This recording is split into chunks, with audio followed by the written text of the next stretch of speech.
या रसूलल्लाह तव्हां जेको आहे कंहिं सां मोहबत कंदा आहियो, ज़्यादा मोहबत कंहिं सां कंदा आहियो?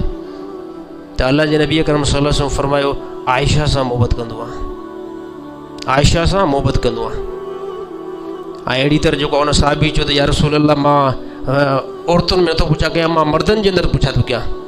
वरी बि अल्लाह जे नबी अकरम सल्लल्लाहु अलैहि वसल्लम निस्बत फिराए करे अल्लाह जे नबी फरमायो आयशा जे अबे सां मोहबत कंदो आहे, आयशा जे अबे सां मोहबत कंदो आहे। त अल्लाह जे नबी अकरम सल्लल्लाहु अलैहि वसल्लम याने जहालत खे ख़तमु कयो। अल्लाह जे नबी अकरम सल्लल्लाहु अलैहि वसल्लम ज़माने खां पहिरियों जेको आहे कहिड़ो याने अरब जेको आहे कहिड़े तरीक़े सां पंहिंजी घरवारनि सां पेश ईंदा हुया।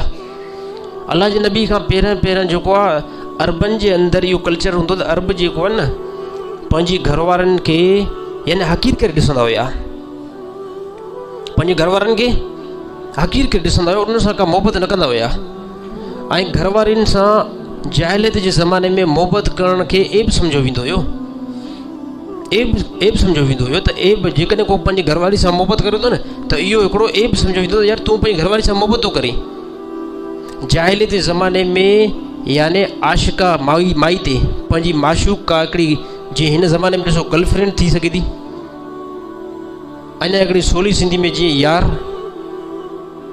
त जाहिलियत जे ज़माने में अहिड़ी पंहिंजी यार सां अहिड़ी तरह गर्लफ्रेंड सां जेको आहे न उनखे मोहबत करण खे फ़ख़ुरु सम्झो वेंदो हुयो।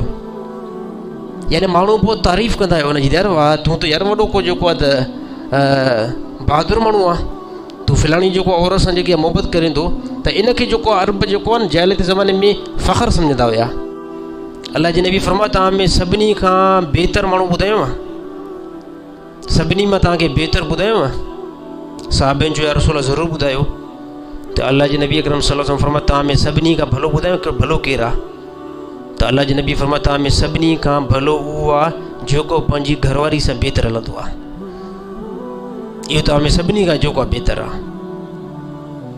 त घरवारी सां मोहबत करणु सुन्नत रसूल आहे।